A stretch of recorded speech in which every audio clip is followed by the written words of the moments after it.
Gamerleaf, the podcast in which one man strives to level up his geekhood and helping you do the same, one battle at a time. Now, let's get geeky with Gamerleaf.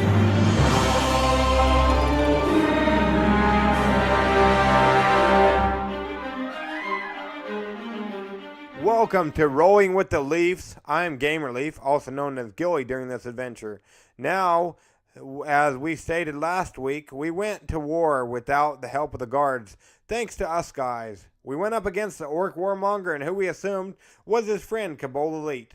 To make a long story shorter, we took them out. For the very last battle of this attack, which the girls, by the way, thought we would die as we boys had opted out of asking the guards for help. To prove himself, Tantrum, he rolled a 4. Tantrum lost a hit point, but he took out the Cabal Elite in a bit of rage. We lived. Therefore, we each gained 2 training points as well as 1 trove loot each. Trove loot has to be lockpicked to be opened and used. What did y'all use your training points for? I increased my defense from 0 to 1, and I rolled 3 for attack, which allowed me to move attack up from a 3 to a 4. Okay. I think choose protect mode to up my health from a 4 to 5. Also choose Wolverine, and I upped my dexterity from 3 to 4. I increased my health from 4 to 5, and I also chose a training point in frag. Tried training in defense. Failure. Tried training for attack. Failed there too. So went for skills training. Choose 1 in combat proficiency. Also up dexterity from a 3 to a 4. Thank y'all very much. While I may be very observant, as I am Gilly after all, out there on the battlefield, which is good, my memory stinks to Kingdom Come, so no idea what I used my training points for. Anyways, Batleaf, out of our magic dispatcher, let us know. You guys move 1 space up the map. Recovery Day, number 2. Remember that trove loot that we got at the end of our first battle? Well, seeing how it probably happened less than 10 minutes ago, 15 to be more precise, or worst case scenario, go ahead and rewind your audio cassette to be reminded before continuing. Welcome back. So, as I was saying before, you so rudely had to rewind. Wait, what am I saying?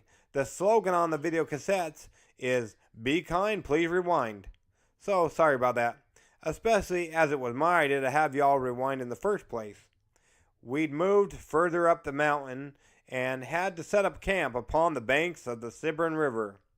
Now that we had a chance to rest and recover, we opted to try out our luck at getting these blasted boxes of trove loot opened. For your convenience in following along in our adventures, I will now explain a bit about how, as one proceeds with caution, they can better find out what is in their locked loot boxes they pick up along their adventures. I pulled out my Criterion Decorium out of my rucksack, but to no avail, as it admonished us to use our Garg. I had folded up my Garg up into a very small piece of paper and stuck it into one of my many pockets available in my cargo kilt. This created a problem. I had so many folded up pieces of paper in said pockets.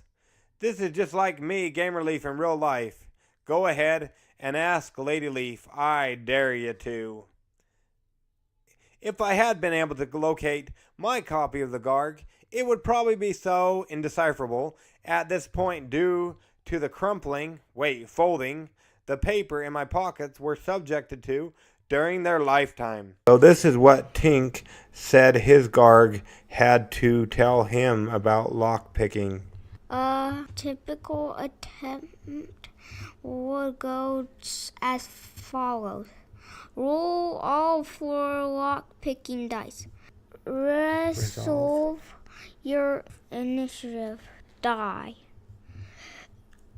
Result and use it to help you decide which action dice you will use. On the current lock, total the dice you have chosen, use and compare them to the lock.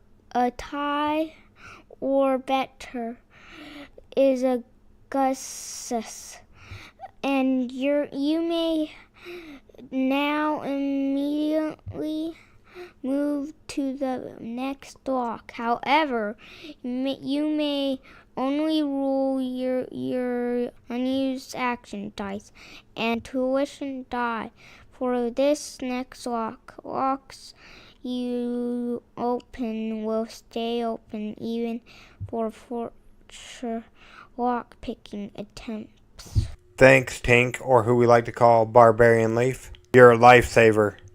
Something I did remember, however, was when picking the locks, the dice that enable us to do this have letters listed. L's, T's, and F's to be exact. L is for lever with the color brown. T is for trip with the color yellow. F is for force with the coloration of an old man's hair that lacks color, but not all color. Let's say gray. Boomer opted to help Nugget open her trove loot. She was able to access and release the lever of the contraption. Tantrum tried his luck on his own lockbox. He loosened the lever while tripping the trip.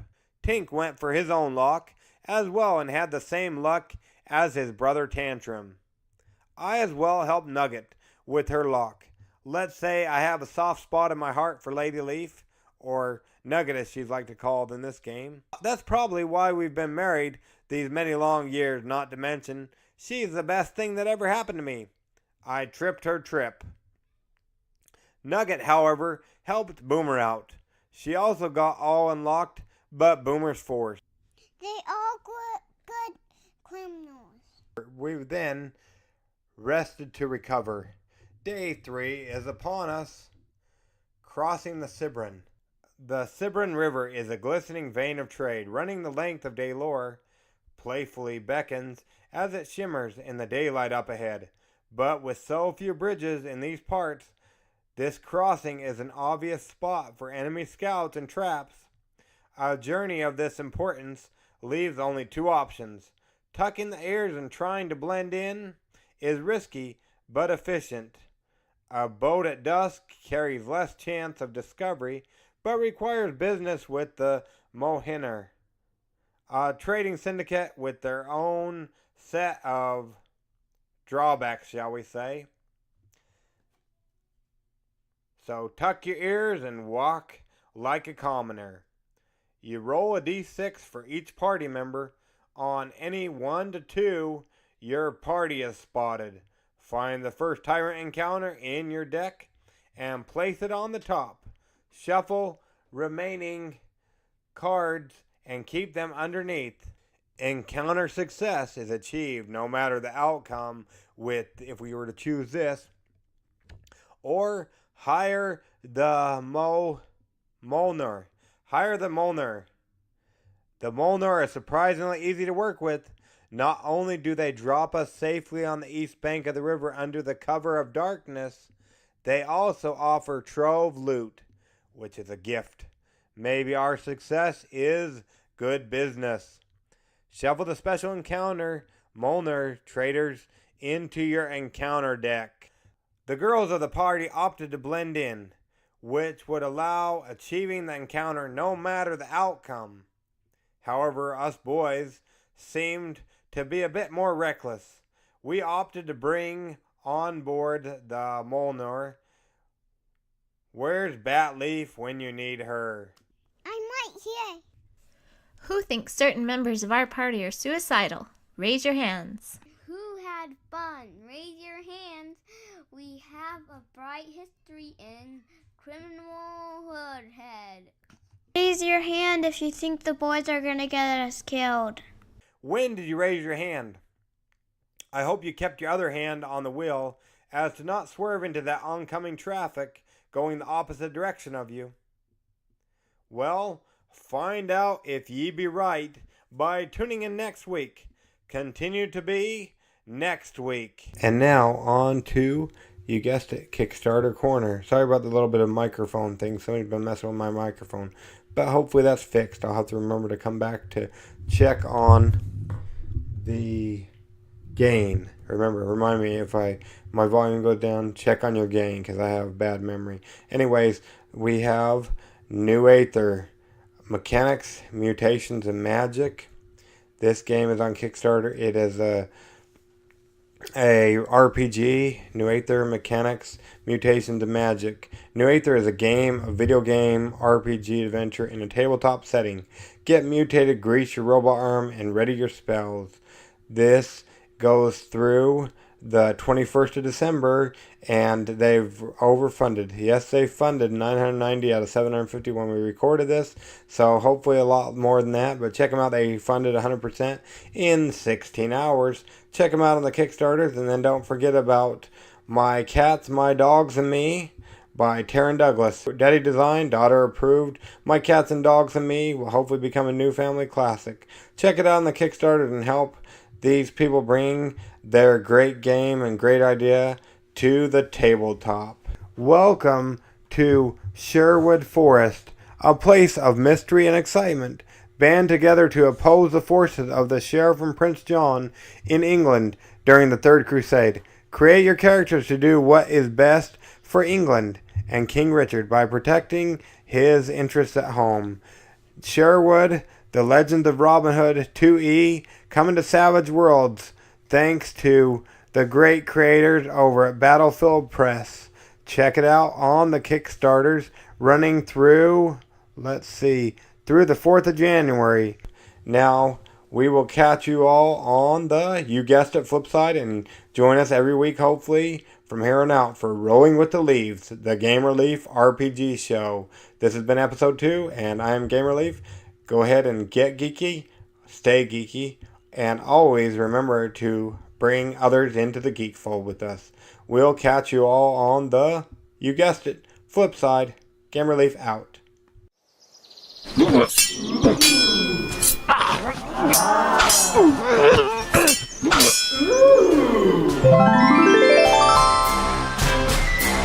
Gamerleaf levels up. Tune in next week to see if Gamerleaf's luck holds up.